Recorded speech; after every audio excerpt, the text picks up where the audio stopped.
Una alegría volver a encontrarnos para ver lo que la Biblia nos cuenta acerca de Jesús.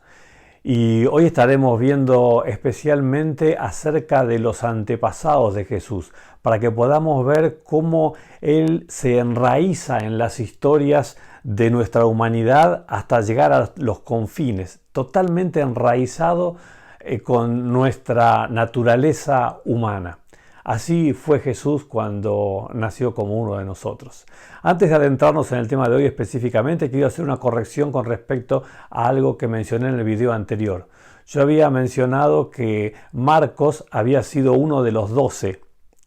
En realidad Marcos fue un discípulo de Jesús, pero no uno de los 12. Fue de esos que lo seguían, que estaban cerca de él, pero no estaba dentro del grupo selecto de los 12 apóstoles. Era uno de los que lo seguían, uno de los discípulos que lo seguían, pero no uno del grupo seleccionado de los 12. Esto lo aclaro porque en una de las preguntas que surgieron me hicieron darme cuenta que había explicado mal esta parte. Así que gracias a los que comentan y consultan. Gracias. Y vamos entonces de lleno ya a nuestro tema de hoy. Entramos entonces a ver la genealogía, la historia de Jesús. De paso, estos son uno de esos temas que hacen que mucha gente que decide empezar a estudiar la vida de Jesús y empieza a leer los evangelios, empieza por Mateo, el primero de ellos, y empieza a leer una genealogía, una lista de nombres y nombres y nombres y ¿qué puede tener de interesante esto, no? Se supone que la vida de Jesús era más interesante que leer una lista de nombres y genealogías que parecen no decir nada. Pero veamos el mensaje que encierran las genealogías para nosotros.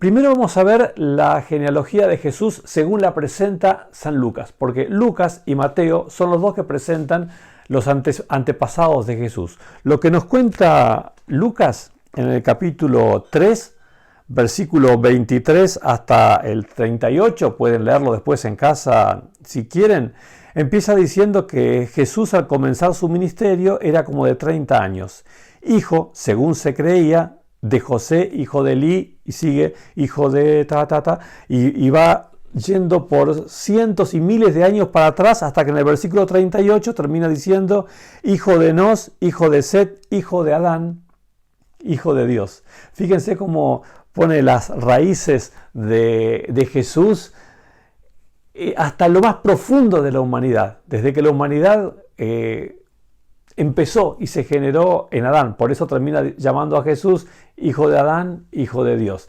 Y esta genealogía está puesta para que entendamos que dentro de la línea genealógica aparecía el gran rey David, porque la profecía decía que cuando el Mesías viniese, el Mesías sería llamado hijo de David y ocuparía el trono de David. Entonces, esta genealogía que Lucas nos muestra cuenta justamente que David era uno de estos antepasados de Jesús. Bien, pasamos ahora a la segunda genealogía, la genealogía como la cuenta Mateo. Esta genealogía es sumamente interesante. Interesante dije, aunque estamos hablando también de genealogía, lista de nombres. Capítulo 1, versículo 1 al 17 aparece esta historia de los antepasados de Jesús.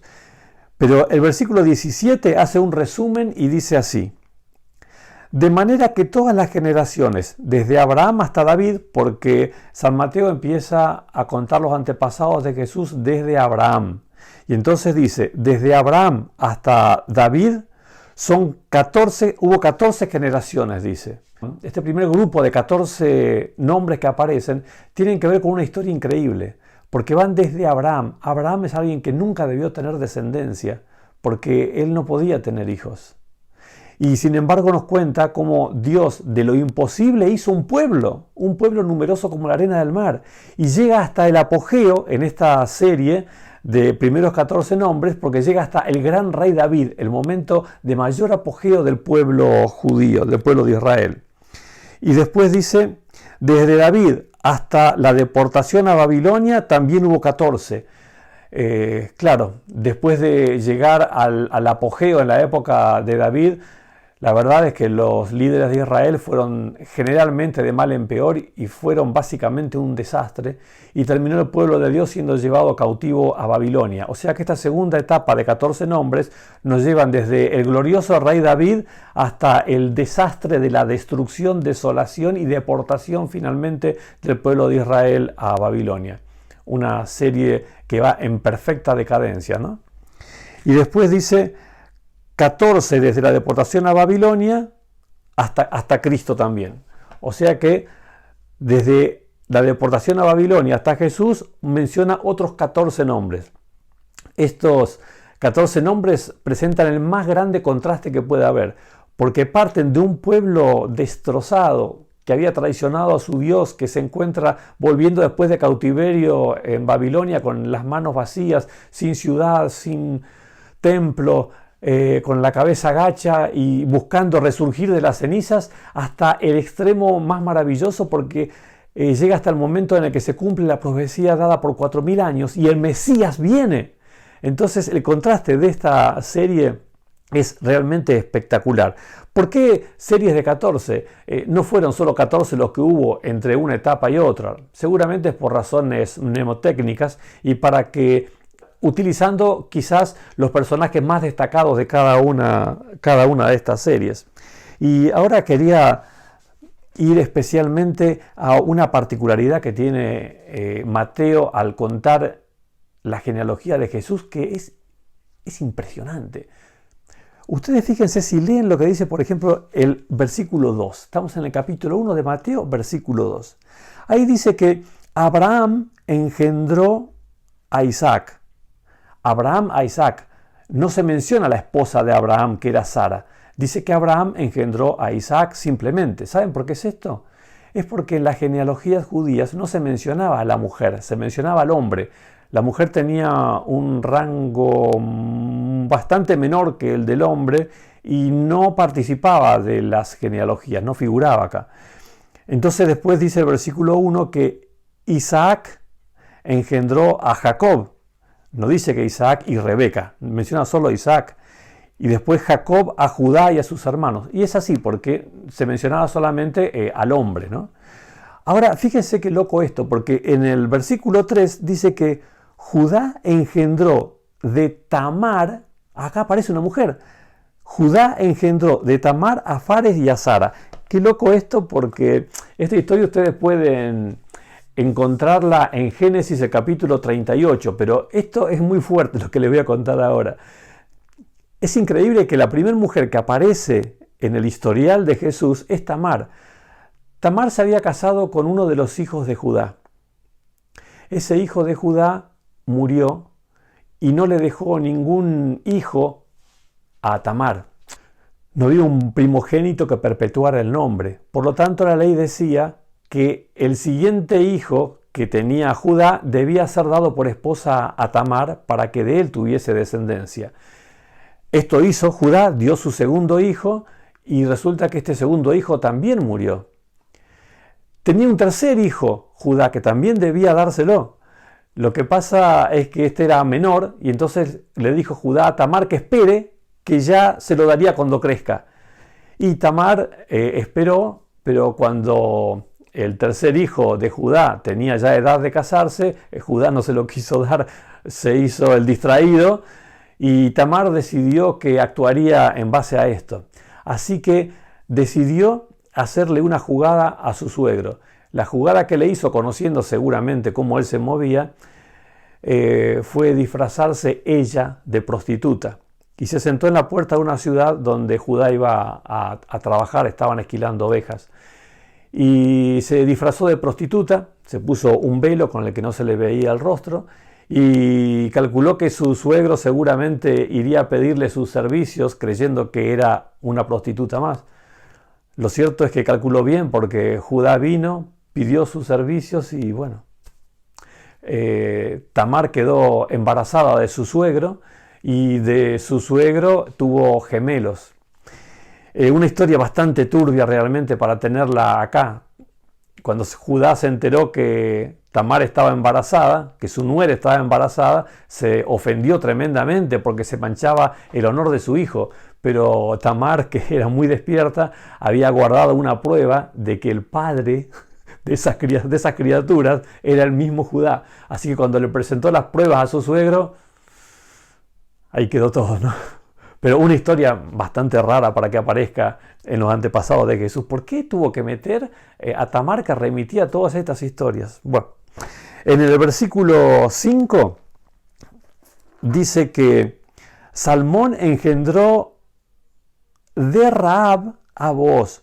Salmón engendró de Rahab. ¿Se acuerdan quién es Rahab? Rahab vivía en Jericó, un pueblo netamente pagano, y se dedicaba a la prostitución. Vivía de eso, era su trabajo. No había nada en ella muy recomendable en su historial, excepto que cuando tuvo la oportunidad la tomó. Cuando tuvo que jugarse por el Dios de Israel, se jugó su vida, escondiendo a los espías, cuidándolos, y así cambió totalmente su vida. Cuando tuvo la oportunidad, la aprovechó. Y esa mujer fue otra. Dejó de ser la prostituta Rahab para ser la hija de Dios Rahab. Una hermosa historia, pero de vuelta es una historia que hace ruido por los antecedentes que tiene Rahab, ¿no? Era necesario poner el nombre de ella, siendo que no se solía poner el nombre de las mujeres en las genealogías. El mismo versículo 6 nos dice que Booz engendró de Ruth a Obed. De Ruth, Booz engendró de Ruth a Obed. ¿Quién era Ruth? Bueno, Ruth no era una judía. ¿Cómo que no era judía? No, no era judía, no era del pueblo de Israel. De hecho, era una moabita, uno de los pueblos más odiados por los judíos. Está bien, una mujer que tuvo una historia de vínculo con los judíos, una mujer que decidió dejar de seguir a sus dioses para hacer del Dios de Israel su Dios, pero también una mujer extranjera en la genealogía de Jesús. Y la cuarta y última mujer que aparece, está en el versículo 6, dice que Isaí engendró al rey David. El rey David engendró de la que fue mujer de Urías a Salomón. Acá está mencionando a Betsabé. Ustedes recuerdan la historia de David y Betsabé. Es una historia muy negra en la vida de David. Y además con el agravante de que se la presenta acá como la esposa de Urías, como para recordar que David había asesinado a su fiel servidor Urías por haber tenido relaciones con su esposa y para tratar de ocultar todo lo que había pasado con Betsabé. Bueno, una historia terrible. ¿Era necesario poner todas estas mujeres dentro de la genealogía de Jesús? Bueno, Mateo también tenía un historial sobre sus espaldas, como comentamos en el video anterior. Era típicamente un pecador, un rechazado por los justos, ¿no? Y Mateo entendió que el Señor no tiene problema en embarrarse las manos acercándose a un pecador. Es más, mucho más. Él entendió un día lo que reveló después en el capítulo 9 de Mateo, versículo 13, donde Jesús dice: no he venido a llamar a justos, sino a pecadores al arrepentimiento. Así que, amigo, amiga, si mirando tu vida para atrás hay momentos de los cuales no puedas sentirte quizá extremadamente orgulloso, una cosa tenés que saber: Jesús no vino a buscar justos, vino a buscar pecadores. Si tu vida está manchada por una historia que se ensució lamentablemente por malas decisiones, o quién sabe por qué circunstancias de tu vida que el Señor bien sabe, una cosa tenés que saber: Él vino a buscar a personas como vos y como yo, gente que no es perfecta, pecadores. Y vino a buscar pecadores para que se arrepientan, para que le entreguen su vida a Él y le permitan a Jesús capitanear su vida. Y no te pierdas nuestro próximo encuentro, porque en el siguiente video estaremos viendo ya propiamente, ahora sí, las historias que nos llevan a conocer a Jesús, el Mesías, el Hijo de Dios.